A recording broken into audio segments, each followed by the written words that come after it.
고난과 위로라는 제목으로 하나님 말씀 전하겠습니다. 우리 인생이 길까요? 짧을까요? 짧죠. 아마 짧다고 느끼시는 게 맞으실 겁니다. 그런데 우리 짧은 인생길에 우리에게는 왜 이렇게 고난도 많은지, 그렇죠?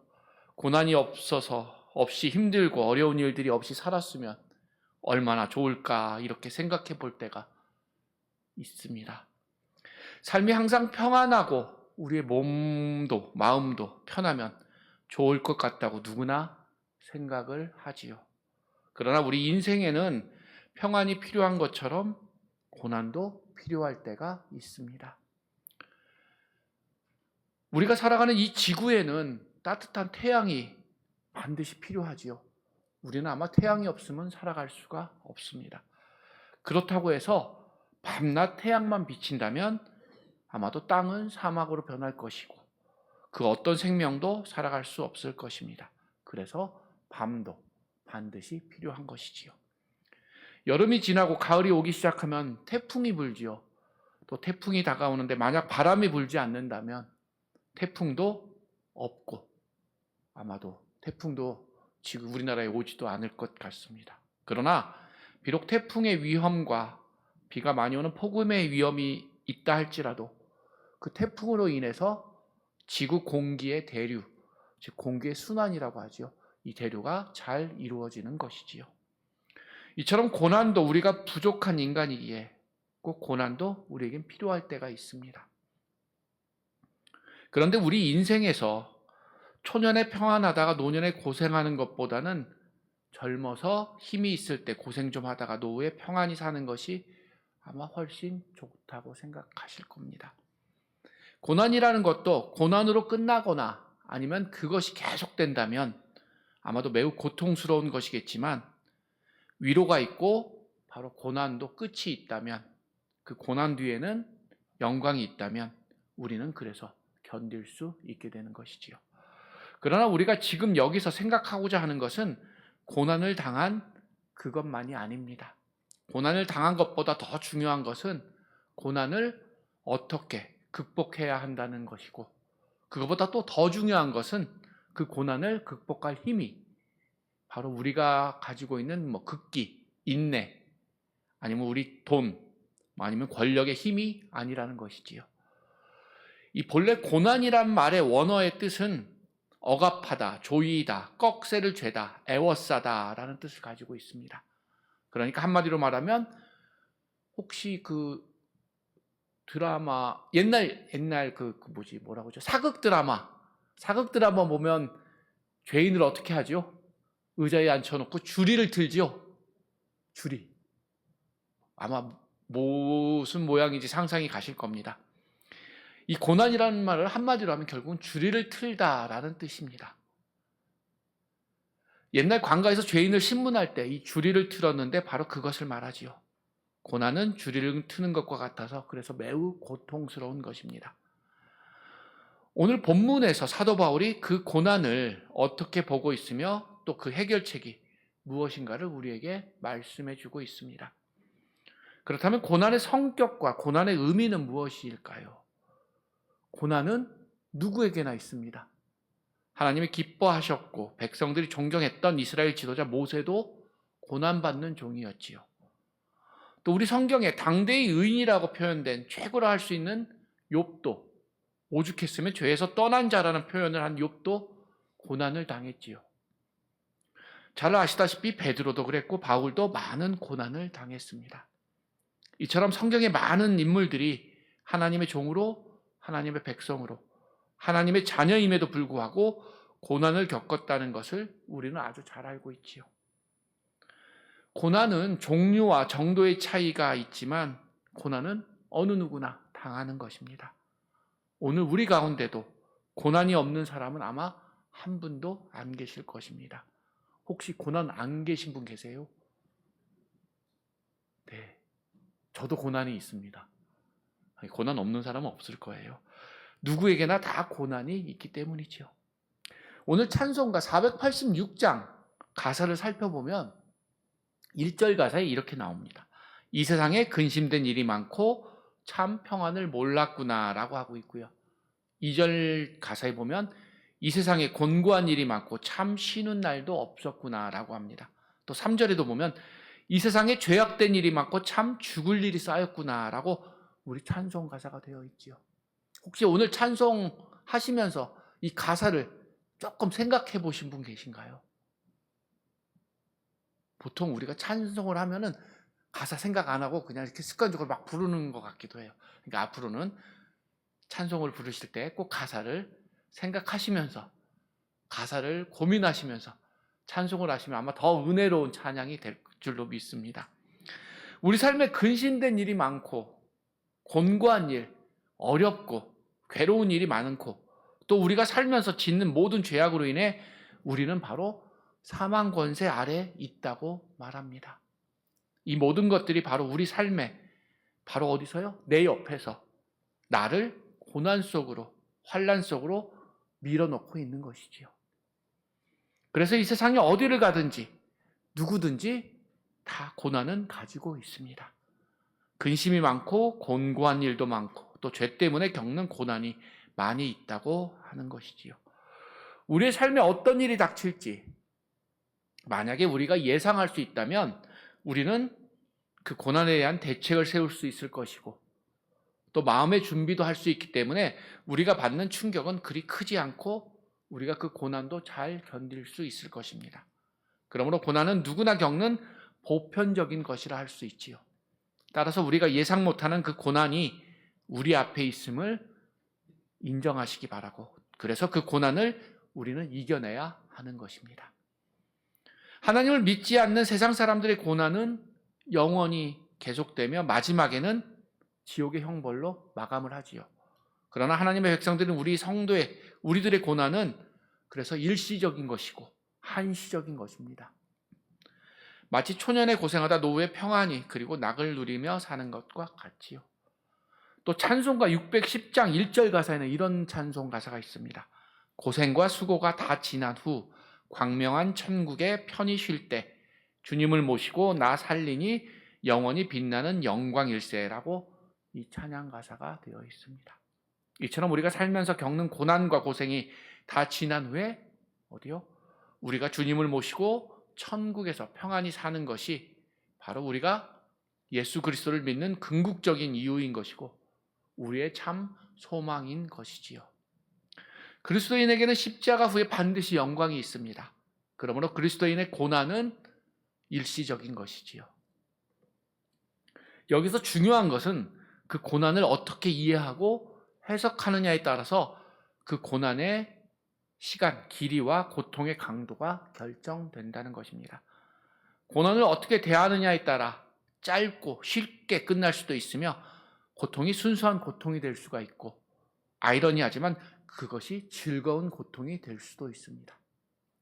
우리 고린도후서 7장 10절 말씀 영상으로 같이 한번 읽겠습니다. 고린도후서 7장 10절입니다. 시작. 하나님의 뜻대로 하는 근심은 후회할 것이 없는 구원에 이르게 하는 회개를 이루는 것이요 세상 근심은 사망을 이루는 것이니라. 아멘. 하나님의 뜻대로 하는 근심이라고 말합니다. 하나님의 뜻대로 하는 근심이 바로 거룩한 근심인 것이고 그것이 우리에게는 그래서 즐거운 근심, 즐거운 고통이라고 할 수 있는 것이지요. 이제 여기서 사춘기를 기억하시려면 너무 오래됐죠? 근데 사춘기 때 아마 남학생이라고 하면 어르신 남자분들은 아마 기억을 하실 수 있으실 겁니다. 사춘기 때 얼굴에 뭐가 나죠? 여드름 나지요. 여기도 나고 여기도 나고. 그죠? 남학생들은 별 신경을 많이 안 쓰지만 여학생들은 혹시나 얼굴에 흉터가 생기지 않을까 해서 상당히 고민을 하지요. 특히 딸 가진 부모인 저도 우리 딸들의 얼굴에 여드름이 나거나 또 지금 우리 애들이 어른이 됐는데도 얼굴에 피부 트러블이 생기면 마음이 아픕니다. 왜요? 속이 상해지는 것은 어쩔 수 없는 부모의 마음인가 봅니다. 이 상처가 날까 봐. 마음이 소심했던 어느 여학생이 얼굴에 생기지도 않은 여드름 때문에 무척 고민이 많았다고 합니다. 그런데 어느 날 친구가 그의 얼굴을 자세히 쳐다보더니 너 누구 사랑하고 있구나 라고 말했답니다. 기억나세요? 오래됐구나. 안 나시네. 무슨 말이냐고 물었더니 그 친구 말이, 이마에 여드름이 나면 누군가가 너를 사랑하기 때문에 나는 것이고, 얼굴에 나면 네가 누군가를 사랑하기 때문에 나는 것이라 라고 설명을 해주었답니다. 그 여학생은 그 소리를 들은 후부터는 날마다 거울을 들여다보았답니다. 그리고 주문을 외웠답니다. 그 주문 내용은 이런 것이었어요. 여드름아 여드름아 이왕 도단할 바에는 이마에 집중적으로 나려무나 라고 주문을 외웠답니다. 무슨 뜻입니까? 그런데 어느 날 드디어 이마 한복판에 아주 쬐끄만 좁쌀만한 여드름이 돋아났다고 합니다. 그래서 틈만 나면 거울을 쳐다보면서 그 소중한 여드름, 얼마나 소중하겠어요? 그것을 만지작 거렸답니다. 누가 자기를 좋아한다고 하니 그 조그만 여드름이 얼마나 소중했겠습니까? 혼자 생각하지요. 이 여드름의 주인공이 누굴까? 어디에 있을까? 나를 좋아하는 그 사람은 누굴까? 생각하면서 날마다 손에 때 묻고 먼지 묻은 손으로 만지작거리는데 그만 문제가 발생하고 말았지요. 그 소중하던 여드름이 커지면서 아주 심해져서 병원 신세까지 지게 되었다고 합니다. 이렇듯 아주 작은 것도 우리가 잘못 다루면 아주 큰 화근이 되지요. 그러나 제 아무리 큰 고난도 바로 이해하고 바로 다루면 그 고난이 일시적으로 끝나게 된다는 것입니다. 고난이라는 것은 자꾸 우리가 되씹고 근심하고 걱정하면 어떻게 됩니까? 점점 더 고난은 커지고 심해집니다. 그러므로 고난의 의미를 우리는 잘 알고 그리고 그 고난을 받아들여야 하는 것이지요. 그런데 우리가 겪는 고난이 만약에 무의미한 아무 의미가 없는 고난이라면 그것은 매우 불행한 일일 것입니다. 그러나 고난이 의미가 있기 때문에 그것을 깨닫는 사람에게는 얼마든지 유익하게 되는 것이지요. 그래서 성도의 모든 고난에는, 우리가 겪는 고난에는 의미가 있는 것이고 우리에게가 겪는 고난은, 가치가 없는 고난은 없다는 것입니다. 히브리서 12장 10절 말씀에 그들은 잠시 자기의 뜻대로 우리를 징계하였거니와 오직 하나님은 우리의 유익을 위하여 그의 거룩하심에 참여하게 하시느니라. 아멘. 이렇게 말씀하시는데요. 하나님은 우리의 유익을 위하여라고 말씀하시는데, 그렇다면 우리에게 이 고난에 대한 것이 어떤 유익이 있을까요? 그것은 육신적으로는 자기 생활을 반성하게 하는 유익이 있는 것이고요. 또 영적으로는 깨어서 정신 차리고 기도할 수 있게 되는 유익이 있다는 것이지요. 대부분의 사람들은 살림살이가 조금 넉넉해지고 살기가 편해지면 하나님보다는 자기를 의지하고 믿게 되는 경우가 참 많이 있지요. 그러나 어떤 시련이나 고난을 당하게 되면 어떻게 됩니까? 정신이 번쩍 나고 그리고 하나님 앞에 나와서 기도를 하기 시작하지요. 사실 별 문제가 없으면 우리는 우리의 삶에서 기도의 필요성조차도 느끼지는 못하는 것이 바로 우리의 인생이기도 합니다. 히브리서 12장 12절 말씀에 그러므로 피곤한 손과 연약한 무릎을 일으켜 세우고라고 말씀하십니다. 이 말씀은 고난으로 인해 탈진된 상태를 의미합니다. 고난으로 지치고 힘들고 어려운 상황이지만 그리스도인이라면 고난으로 인해 좌절에 빠져 있는 것이 아니라 일어서서 강하고 담대해지라고 우리에게 권면하고 있는 것입니다. 고난 자체는 힘들고 고통스럽습니다. 그러나 고난이 꼭 불행한 것만은 아니지요. 만약 고난을 잘 다룬다면 그것은 우리에게 매우 유익한 것이기도 합니다. 우리에게 평화의 기도로 너무나 잘 알려진 성 프란치스코는 본래 부자의 아들이었지만 그런데 그가 그리스도를 영접한 후에는 고난의 길을 일부러 들어섰습니다. 그리고 그는 한평생을 가난과 고독과 고통 속에 살았지만 이 모든 것을 유익한 것으로 받아들였다는 것이지요. 그리고 자신을 하나님의 도구로 써달라고 기도했고 그 기도대로 살았습니다. 주여 나를 평화의 도구로 써주소서라는 그의 기도가 그 사실을 잘 대변해주고 있습니다.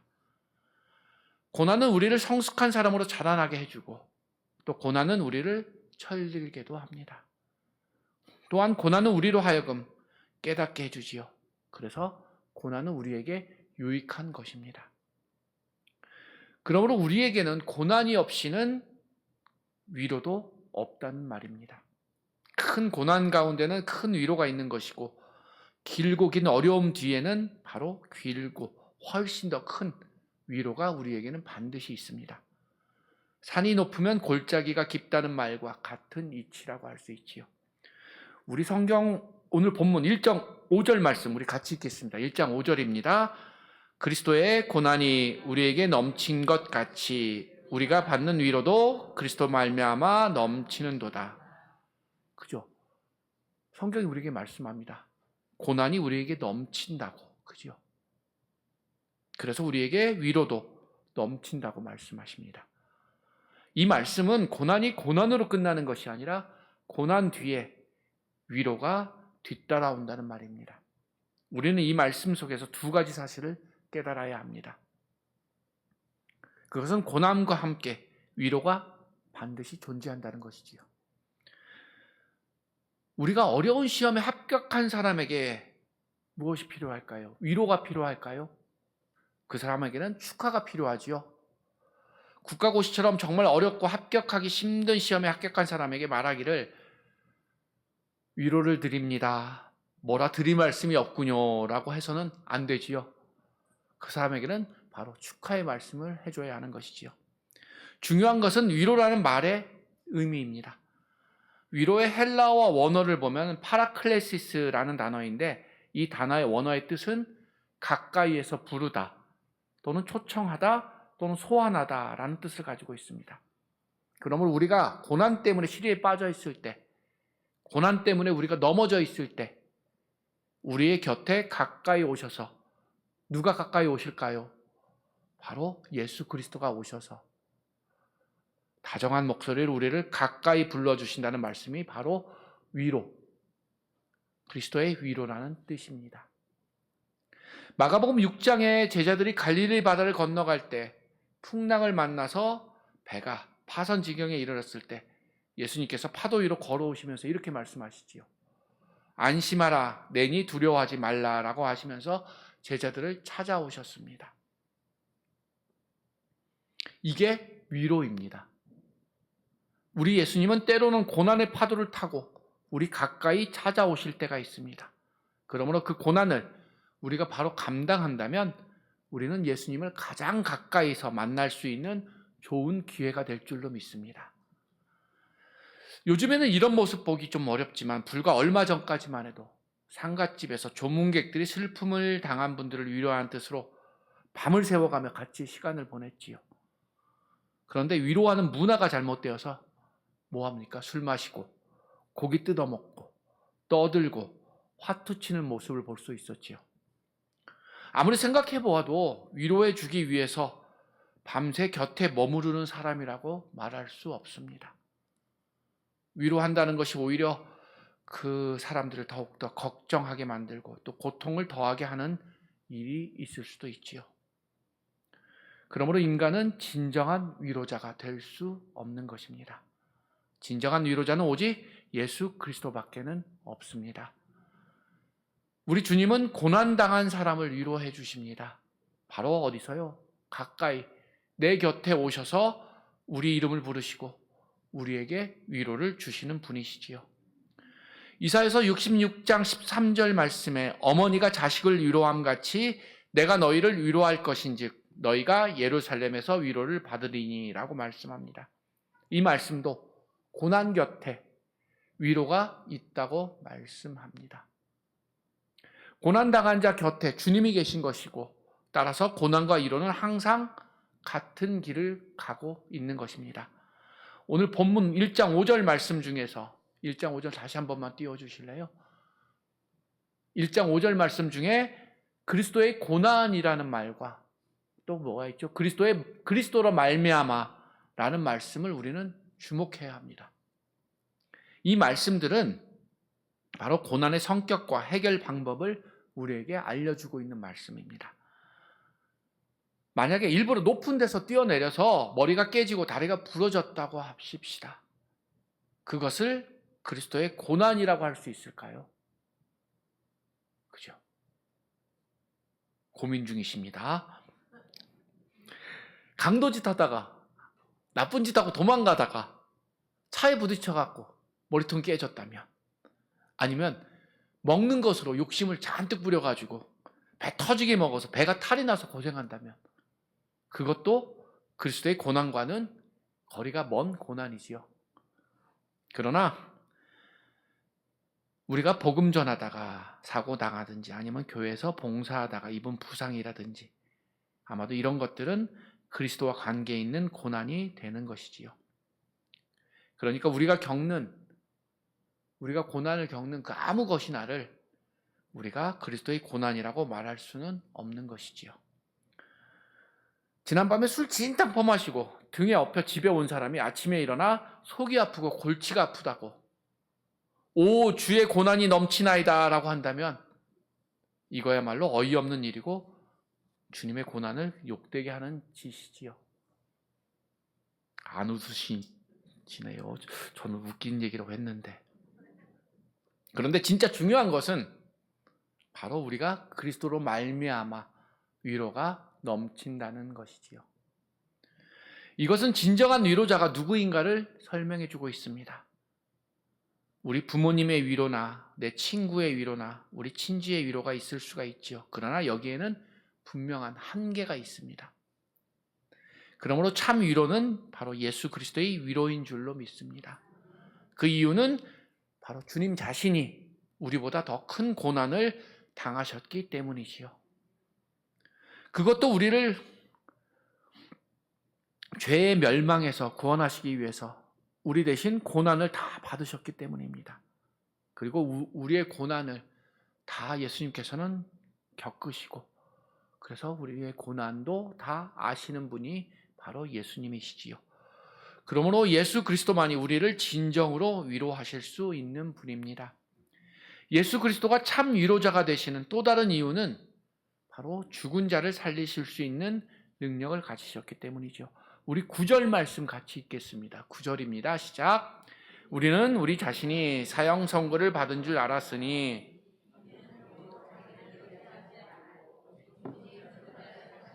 하나님만 의지하게 하심이라. 아멘. 제가 8절 말씀 마지막 부분부터 9절까지 다시 한번 읽어드리면, 힘에 겹도록 심한 고난을 당하여 살 소망까지 끊어지고 우리는 우리 자신이 사형 선고를 받은 줄 알았으니 라고 이렇게 연결해서 읽을 수 있습니다.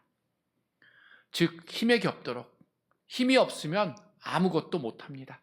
즉 위로도 힘이 있어야 합니다. 예수님께서 이렇게 말씀하셨지요. 나사로야 나오너라 말씀 한마디로 죽은 나사로를 살리셨고, 그래서 그의 능력이 바로 마리아와 마르다 그 누이들을 위로해 주었지요. 두려워 말라 놀라지 말라 내가 너를 도와주리라. 예수님께서 마리아와 마르다에게 내게 맡겨라. 내가 처리해 주마. 그러므로 염려하지 말라. 내가 니네 오빠 그를 다시 살려주리라 라고 말씀하십니다. 나사로야 나오너라 라고 말씀하신 대로 행하실 수 있는 우리 주님만이 우리의 영원한 위로자가 되시는 것이지요. 우리가 나사로처럼 죽었다면, 예수님이 우리에게 나사로야 나오너라 하신다면 우리는 다시 살아날 수 있게 되는 것이지요. 그것처럼 우리에게 큰 위로는 아마 없을 것입니다. 우리가 영적으로 죽었다면, 영적으로 죽어 있다면 우리를 살리실 수 있는 분은 아무도 없습니다. 목사도, 권사님도, 장로님도, 내 친구도, 내 부모도 없지요. 다만 그분은 딱 하신 말씀 한마디, 나사로야 나오너라, 이 말씀을 하신 예수님밖에 없으신 것이지요. 그러므로 하나님의 은혜와 사랑과 능력을 믿고 깨닫는 우리 그리스도인만이 바로 참된 위로를 받을 수 있게 됩니다. 사랑하는 장수교 성도 여러분, 혹시 지금 고난 중에 고통당하시는 성도님들이 계십니까? 그렇다면 바로 우리 사랑의 주님, 위로의 주님을 가까이서 만날 수 있는 기회가 되시기 바랍니다. 주님의 위로의 음성을 들으시고 바로 세상이 알지 못하는 신령한 하늘의 위로로 바로 새 힘을 얻으시기 바라고, 그래서 더욱더 기뻐하시길 바라고, 입술에서 찬양이 넘치시기를 바라고, 그래서 주님께 감사드리는 삶이 되셔서 바로 세상의 고난에서 승리하는 우리 승리의 성도님들이 되시기를 주님의 이름으로 간절히 축원드립니다. 이 시간 같이 기도하겠습니다.